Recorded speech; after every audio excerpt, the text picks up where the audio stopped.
When someone asks you what love really looks like, you might think of a grand romantic gesture or a moment caught on camera. But sometimes, the truest love stories happen quietly, behind closed doors, over decades of small choices to stay. And this is the story of two people who did exactly that for 56 years. Pauline Collins died in November 2025. At the age of 85, she passed away peacefully at a care home in Highgate, London, after years of battling Parkinson's disease. But what made her passing particularly poignant wasn't just her incredible career. It was watching the man she loved more than anything pay tribute to the woman who was his entire world. Her husband of 56 years, John Alderton, was by her side until the very end. In his tribute, he didn't focus on her awards or her iconic roles. Instead, he called her the love of my life, my best friend, and my home. He said that watching her go was like losing a part of himself he'd never get back. Here's where their story gets interesting. They didn't meet in some romantic setting or at a high-profile industry event.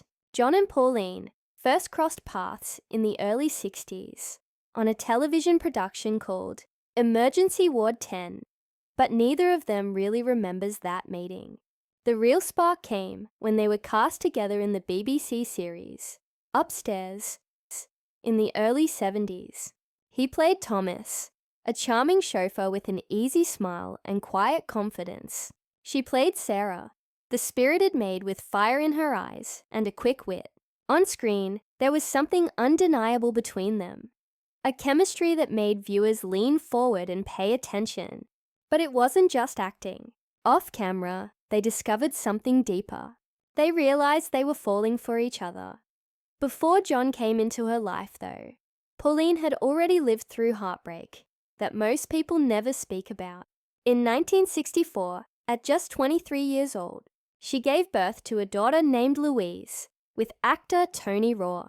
They weren't together, and she was struggling, broke, uncertain, facing judgment from a deeply Catholic family. She made what she described as the most devastating decision of her life. She gave her daughter up for adoption. Pauline spent time in a convent home for unwed mothers, keeping the pregnancy hidden from everyone around her. Years later, she would write about this moment in her memoir, describing it as having a piece of your heart ripped out. That trauma, that loss, that secret. It was the invisible weight she carried into her relationship with John, but John understood her in a way few people could. They married in 1969 in a quiet Chelsea ceremony, and then they did something Hollywood couples rarely do. They actually stayed together and built a life. They had 3 children, Nicholas, Kate, and Richard. More than that, they worked together constantly. They appeared in 5 television series together and 4 West End stage productions. Thomas and Sarah, No, Honestly, and Wodehouse Playhouse became beloved shows, partly because audiences could sense the genuine affection between them. John once said in an interview that the secret to their success was simple. They never tried to suffocate each other. He gave her room to breathe, to grow, to be herself. Pauline said something equally profound. She talked about holding your man with arms wide open, never gripping too tight, never demanding more than he could give. It was a philosophy that kept them together when so many other couples fell apart. Then, something remarkable happened in 1986. Pauline received a letter. It was from Louise, the daughter she'd given up 22 years earlier. Pauline had actually dreamed about Louise just 3 days before the letter arrived. She said afterward, "I knew it was coming. I could feel her." The reunion was overwhelmingly emotional. Not just for Pauline, but for their entire family. Their daughter Kate, it turned out, had always wished she had a sister. Now she did. Pauline's pain from decades earlier began to heal. She processed the entire experience and wrote a memoir called Letter to Louise, documenting her journey from that frightened girl in the convent to the woman she'd become. John supported her through every word, Every tear, every moment of emotional excavation, he understood that this reconnection was as important to her as breathing. And just as her personal life found healing, her career exploded into something extraordinary. Shirley Valentine premiered in Liverpool in 1986. The story of a bored, underappreciated housewife who escapes to Greece and finds herself resonated with audiences in a way nothing else had before. Pauline embodied Shirley with such authenticity, such humor and vulnerability, that the character became almost a part of the British national consciousness. When Shirley Valentine transferred to Broadway, Pauline played every single character in the production, a one-woman show that earned her a Tony Award. She also won the Olivier Award, a BAFTA, and an Academy Award nomination. She became more than just an actress. She became a cultural icon. John watched her achieve things most people only dream about, and instead of feeling threatened or overshadowed, he celebrated her. He told interviewers that the role was written for her spirit, that it was everything she deserved. But behind the applause and the awards, something was changing. Pauline began experiencing symptoms of Parkinson's disease.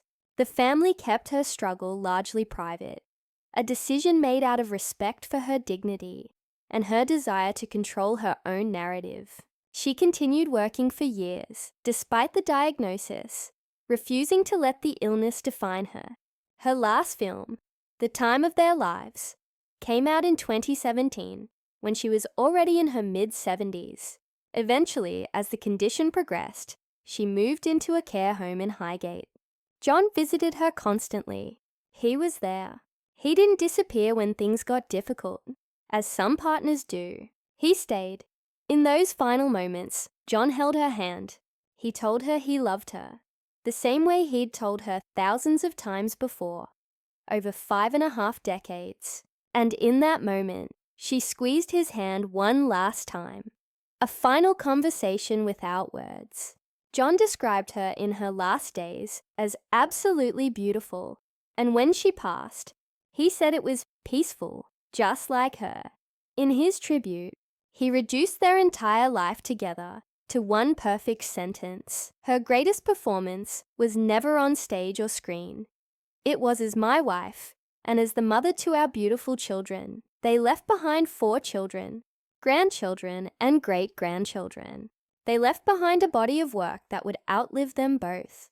But more than that, they left behind something rarer than any award or accolade, proof that love can last.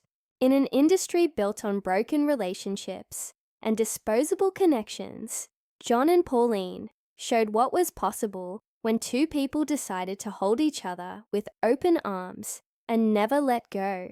John is now 84 years old, learning what life looks like without the woman who was his home. And that's a story worth remembering.